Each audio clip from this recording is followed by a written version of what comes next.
Magsitayo na po ang lahat.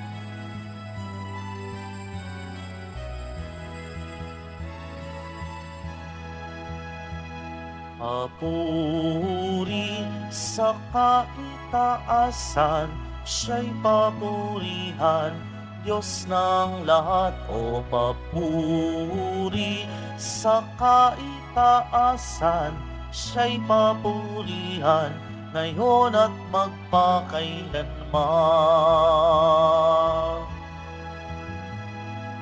Umawit ang daigdigan, lahat ng naroroon.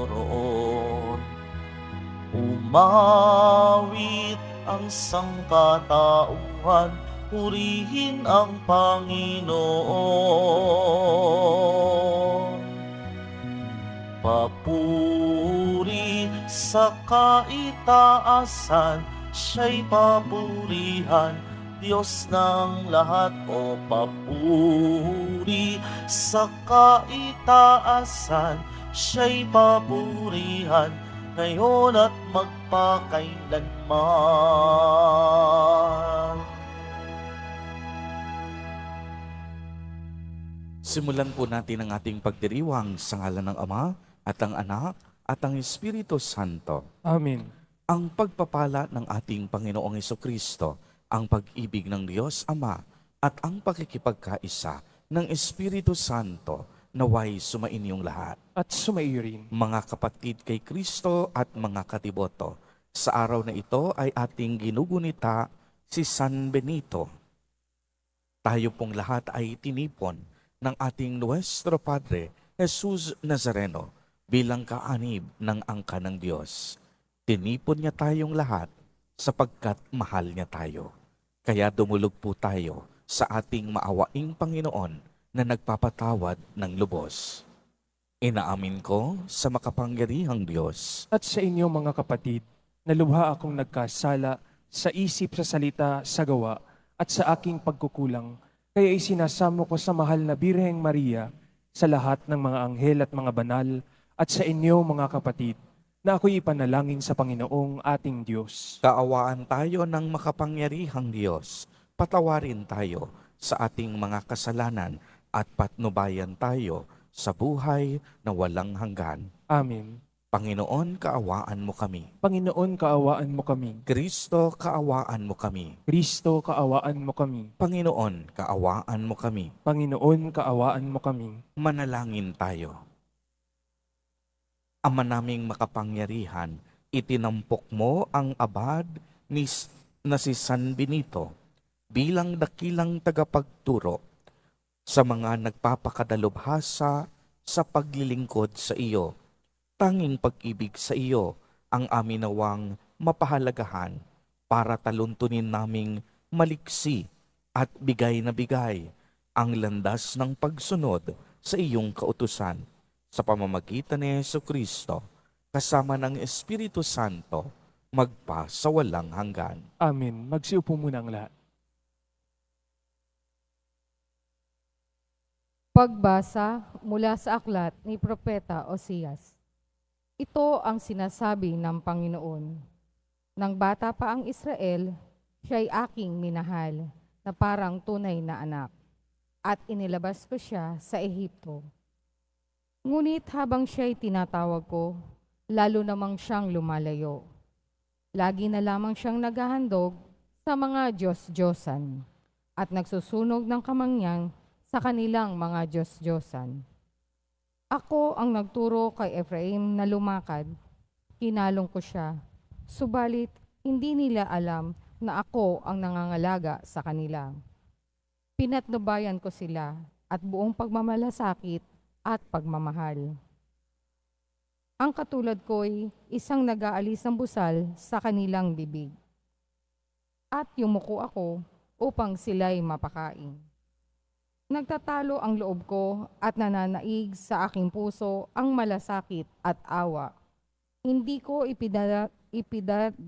ipadarama ang bigat ng aking puot. Hindi ko na muling sisirain ang Ephraim, sapagkat ako'y Diyos at hindi tao, ang banal na nasa kalagitnaan ninyo. Hindi ako naparito upang magwasak. Ang salita ng Diyos. Salamat sa Diyos. Poon kami iyong iligtas at tanglawan ng iyong sinag. Poon kami iyong iligtas at tanglawan ng iyong sinag. Pastol ng Israel, kami ay pakinggan. Mula sa trono mong may mga kerubin, kami ay tulungan. Sa taglay mong lakas, kami ay iligtas at tubusin sa hirap. Poon kami iyong iligtas at tanglawan ng iyong sinag. Kami manumbalik, O Diyos na dakila, pagbasdan mo kami mula sa itaas, at ang punong ito'y muling papagyamanin at iyong iligtas. Lumapit ka sana, ang puno ng ubas na itinanim mo ay iyong iligtas. Yaong punong iyon na pinalagumot, iyong pinalakas. Poon kami iyong iligtas at tanglawan ng iyong sinag. Magsitayo na po ang lahat.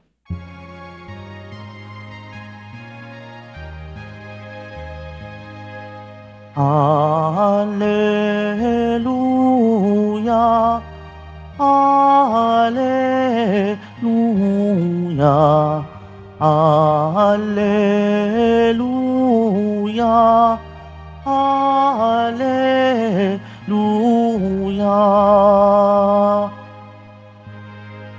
Ang Diyos ay maghahari na, talikdan ang tanang sala, manalig sa balita niya. Alleluia, Alleluia, Alleluia, Alleluia.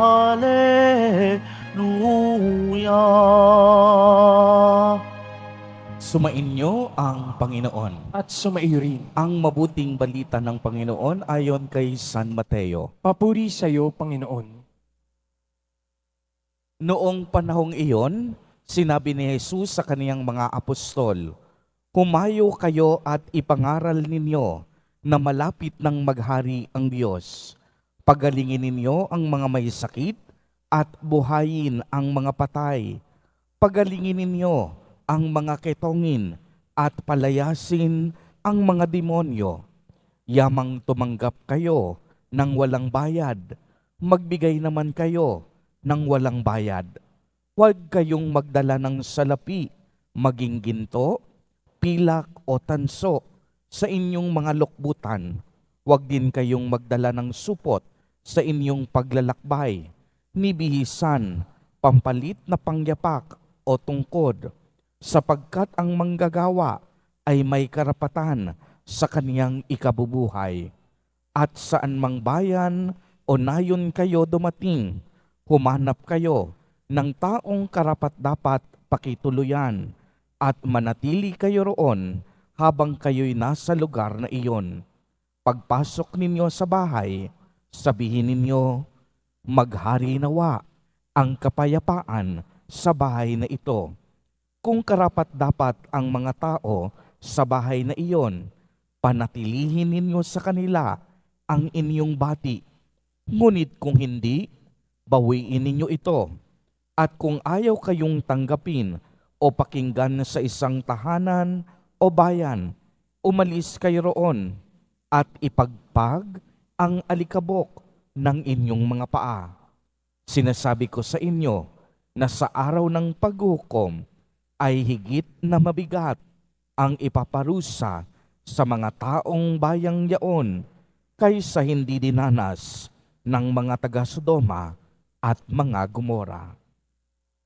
Ang mabuting balita ng Panginoon. Pinupuri ka namin, Panginoong Hesukristo. Magsiupo muna ang lahat. Magandang umaga po sa inyong lahat, mga kapatid kay Kristo. Sa lahat po ng ating mga taga-subaybay sa iba't ibang online platforms at sa lahat ng ating mga kadiboto sa iba't ibang panig ng Pilipinas at sa buong mundo kung saan tayo ay naaabot ngayon ng ating live streaming. Mapayapang umaga din po sa inyong lahat.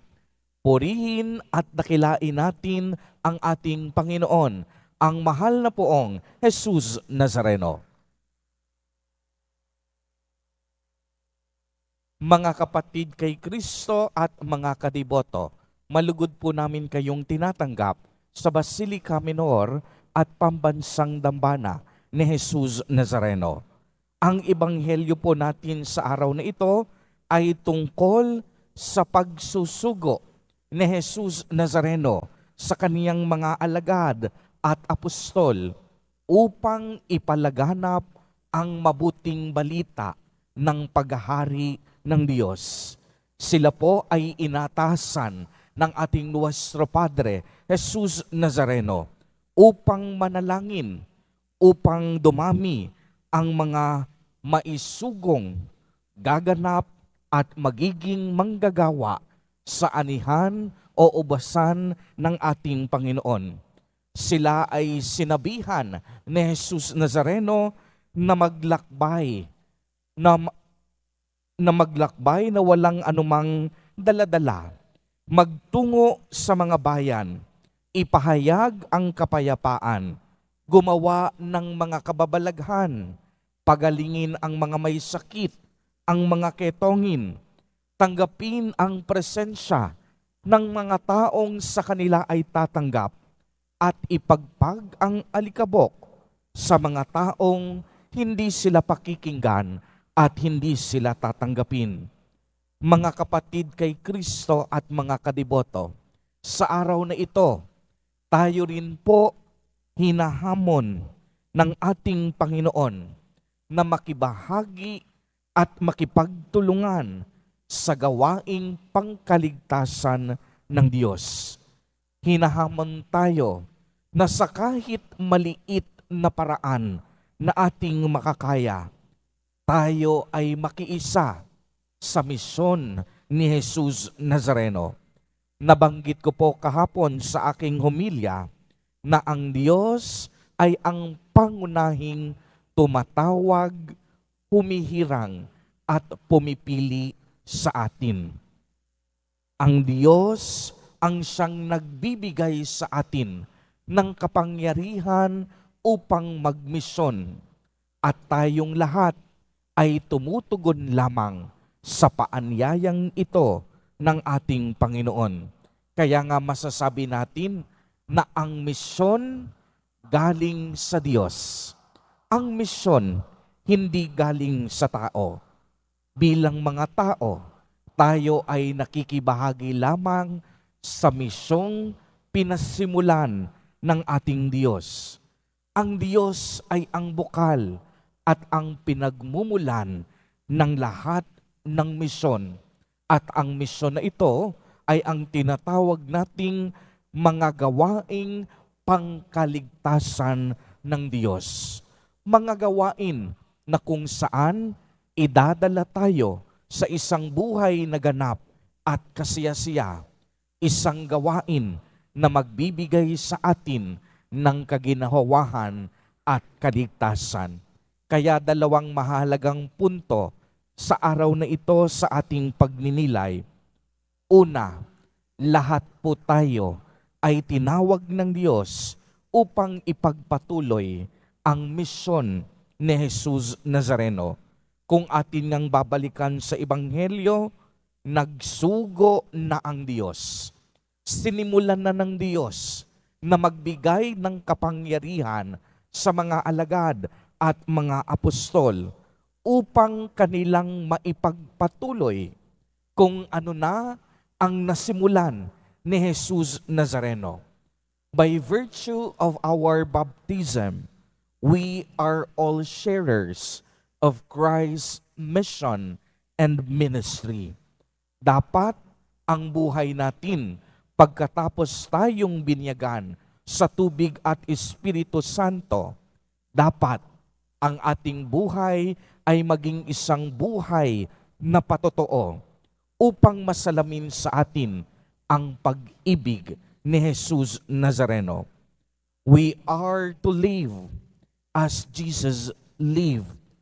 We are to love as Jesus deeply loved. And we are to share our wealth, gift, talents, and abundance as Jesus did. Our life must be a living witness to others. Sa ganitong paraan, kahit hindi man tayo nagsasalita, napapalaganap natin ang pag-ibig at pag-asa ng Diyos sa pamamagitan ng ating mabubuting mga kilos at paggawa. Ikalawa, ibahagi po natin ang ating buhay gaya ng pag-aalay na ginawa at ipinamalas ni Jesus Nazareno. Kahit taglay ni Jesus ang katangian ng pagiging Diyos, hindi niya ipinagpilitang manatiling kapantay ng Diyos. Bagkus hinubad niya ang lahat ng katangian ng pagiging Diyos at nabuhay na parang isang alipin, naglilingkod sa tao at naglilingkod sa Diyos. The life of Jesus is a life of total surrender and total abandonment. Wala siyang itinira sa kaniyang sarili. Nagpakababa upang tayo ay maligtas sa ating kasalanan. Ipinako sa krus upang ang buhay na walang hanggan ay makamit ng bawat isa sa atin. Kaya mga kapatid kay Kristo, sa pagpapatuloy po ng ating banal na Eucharistia, naway tayong lahat na tinawag at pinili ng Diyos makaganap sa misyong ipinagkatiwala sa atin. Kahit alam natin na hindi madali, tumugon tayo ng bukal sa ating kalooban hanggang sa dulo ng ating buhay dahil alam natin na lagi tayong sasamahan ni Jesus Nazareno. Lagi po nating tatandaan, walang lingkod ang kanyang pinabayaan. Amen. Purihin at dakilain natin ang ating Panginoon, ang mahal na poong Jesus Nazareno.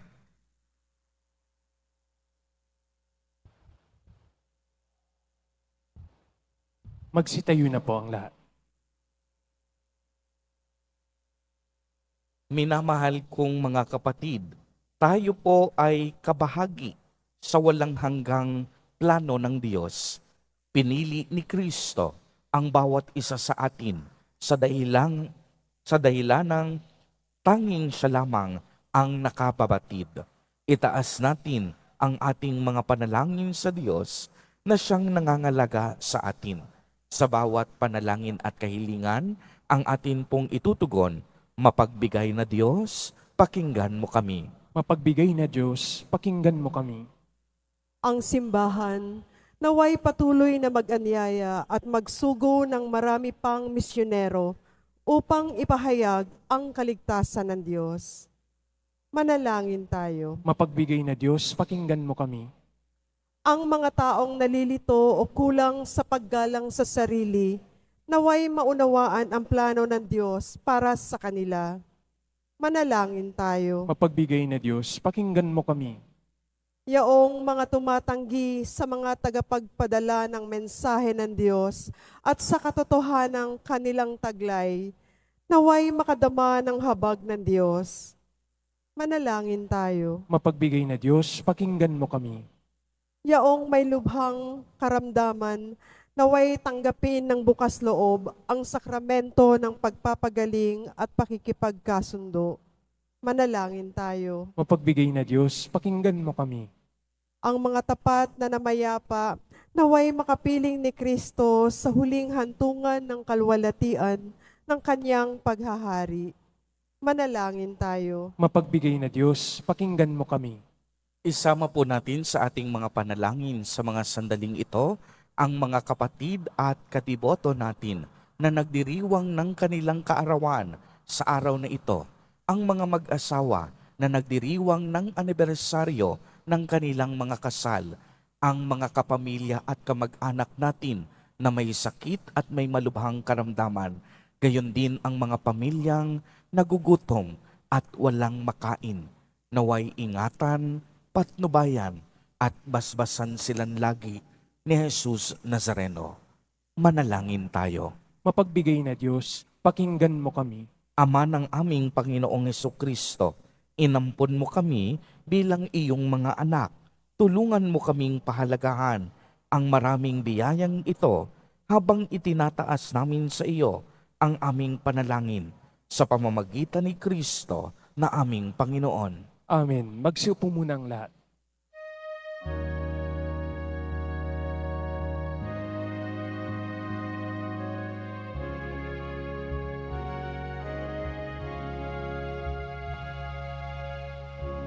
Aming alay sa'yo, Panginoon.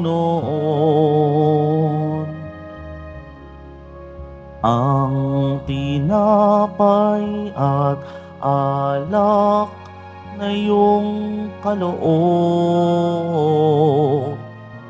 upang gunitain ang iyong buhay na inialay nang tayo'y magdiwang bilang isang sambayanan.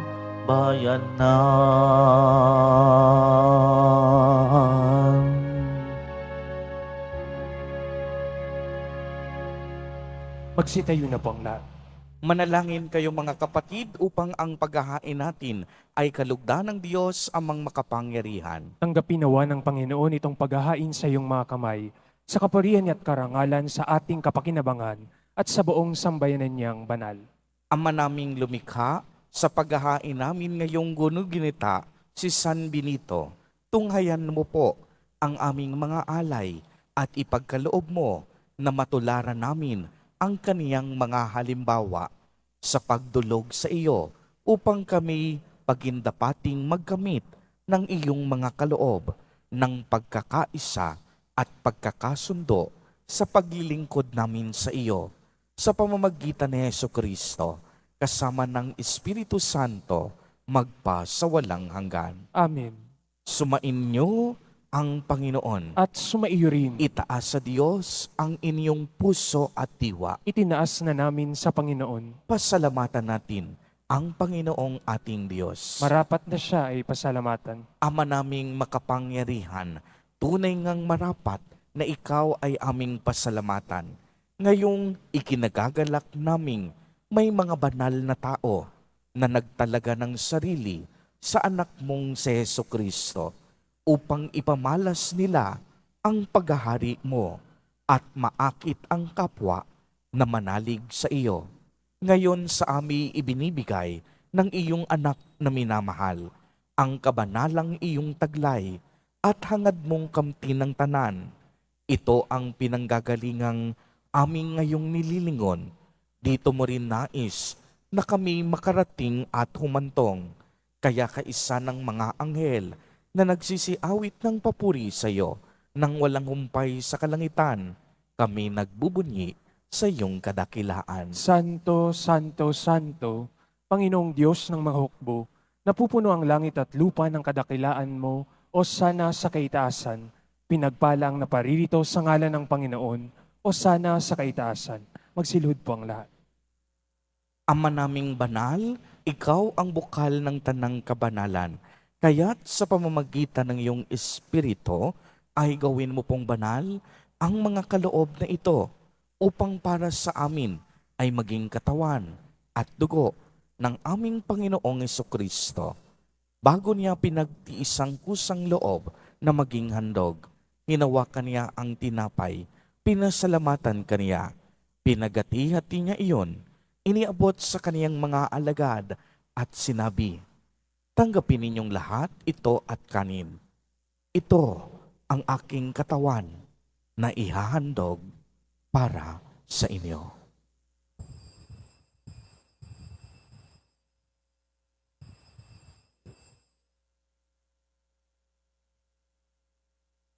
Gayon din naman noong matapos ang hapunan, hinawakan niya ang kalis, muli kanyang pinasalamatan. Iniabot niya ang kalis sa kaniyang mga alagad at sinabi, Tanggapin ninyong lahat ito at inumin.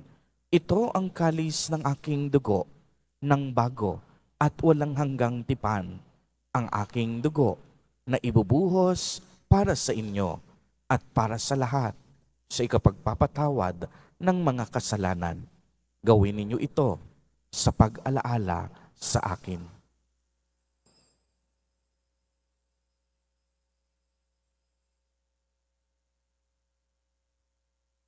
Magsitayo na po ang lahat.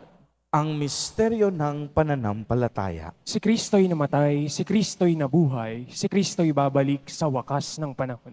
Ama, ginagawa po namin ngayon ang pag-alaala sa pagkamatay at muling pagkabuhay ng iyong anak. Kaya't iniaalay namin sa iyo ang tinapay na nagbibigay buhay at ang kalis na nagkakaloob ng kaligtasan. Kami po'y nagpapasalamat dahil kami iyong minarapat na tumayo sa harap mo para maglingkod sa iyo. Isinasamo namin na kaming magsasalo-salo sa katawan at dugo ni Kristo ay mabuklod sa pagkakaisa sa pamamagitan ng Espiritu Santo. Ama, lingapin mo ang iyong simbahang laganap sa buong daigdig. Puspusin mo kami sa pag-ibig kay isa ni Francisco na aming Santo Papa at ni Jose na aming Obispo at ng Tanang Kaparian. Alalahanin mo rin ang mga kapatid naming nahimlay nang may pag-asang sila'y muling mabubuhay. Gayon din ang lahat ng mga pumanaw. Kaawaan mo po sila at patuloyin sa iyong kaliwanagan. Kaawaan mo at pagindapatin kaming lahat na makasalo sa iyong buhay na walang wakas. Kaisa ng mahal na Birheng Maria na Ina ng Diyos, ng kabiyak ng puso niyang si San Jose, kaisa ng mga apostol at ng lahat ng mga banal na namuhay dito sa daigdig ng kalugod-lugod sa iyo. Maipagdiwang nawa namin ang pagpupuri sa ikararangal mo sa pamamagitan ng iyong anak na aming Panginoong Hesukristo. Sa pamamagitan ni Kristo, kasama niya at sa Kaniya, ang lahat ng parangal at papuri ay sa iyo, Diyos amang makapangyarihan, kasama ng Espiritu Santo, magpa sa walang hanggan. Amen. Sa tagubilin ng mga nakagagaling na utos at turo ni Jesus na Panginoon natin at Diyos, ipahayag natin ng lakas loob. Ama namin, sumasalangit ka. Sambahin ang ngalan mo, mapasa amin ang kaharian mo, sundin ang loob mo dito sa lupa para ng sa langit. Bigyan mo kami ngayon ng aming kakanin sa araw-araw at patawarin mo kami sa aming mga sala para ng pagpapatawad namin sa nagkakasala sa amin at huwag mo kaming ipahintulot sa tukso at iadya mo kami sa lahat ng masama.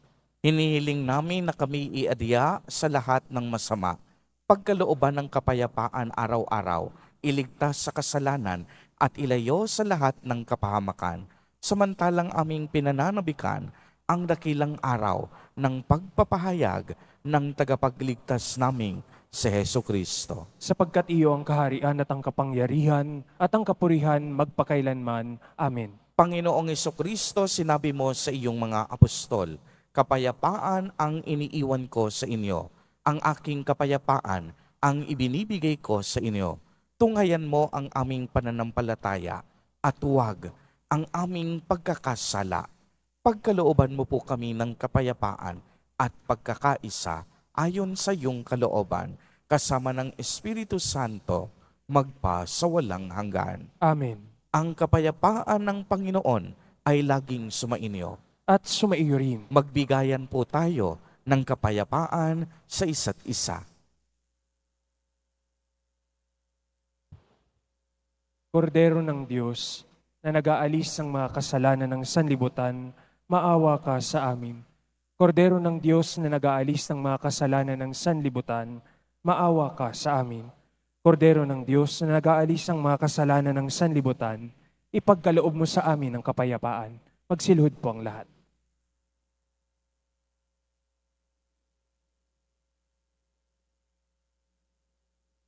Ito ang kordero ng Diyos. Ito ang nag-aalis ng mga kasalanan ng sanlibutan. Mapalad ang inaanyayahan sa kaniyang piging. Panginoon, hindi ako karapat-dapat na magpatuloy sa iyo, ngunit sa isang salita mo lamang ay gagaling na ako. Ipagsanggalang nawa ako ng katawan at dugo ni Kristo para sa buhay na walang hanggan. Amen.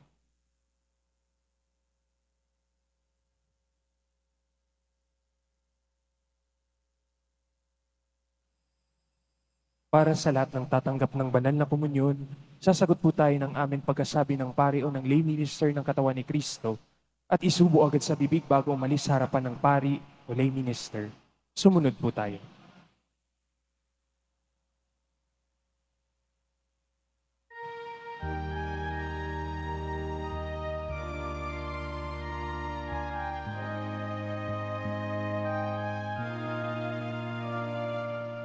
Ang sinumang sa akin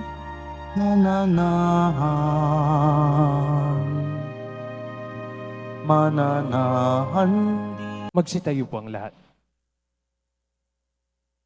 Manalangin tayo.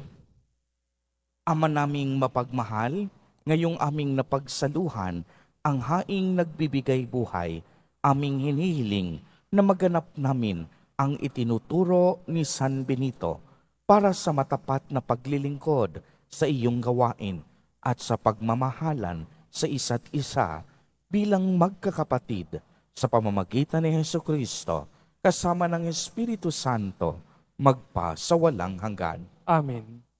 Bago po ang huling pagbabasbas, mga kapatid kay Kristo at mga kadiboto, lagi po nating tatandaan ang dalawang mahalagang punto sa ating ebanghelyo sa araw na ito. Unang-una, na tayo'y makibahagi at tumugon sa paanyaya ng Diyos para sa gawaing misyon na ipinagsimulan ni Jesus Nazareno. Ikalawa, ibahagi natin ang ating sarili gaya ng pagbabahagi ni Jesus para sa gawaing pangkaligtasan ng Diyos. Sumainyo ang Panginoon. At sumaiyo rin. Pagbabasbas, mahal na poong Jesus Nazareno, inihayag mo sa pamamagitan ng krus ang walang maliw na pag-ibig ng Diyos sa sangkatauhan. Pakinggan mo ang kahilingan ng iyong angkan na nagsusumamo sa iyo. Makamtanawa nila ang iyong katugunan at tanggapin ang kasagutan na may utang na loob na tinatanaw. Basbasan din po ninyo ang mga daladala nilang mga imahen at dasalan. Sa pamamagitan ng bendisyon na ito, naway maalala nila ang mga pangako nila noon sa binyag na ikaw ang kanilang iibigin at paglilingkuran bilang Panginoon magpa sa walang hanggan. Amen. At pagpalain po kayong lahat at ng inyong buong pamilya ng makapangyarihang Diyos, Ama, Anak, at Espiritu Santo. Amen. Humayo kayong taglay ang pag-ibig at kapayapaan ng poong Jesus Nazareno. Salamat sa Diyos.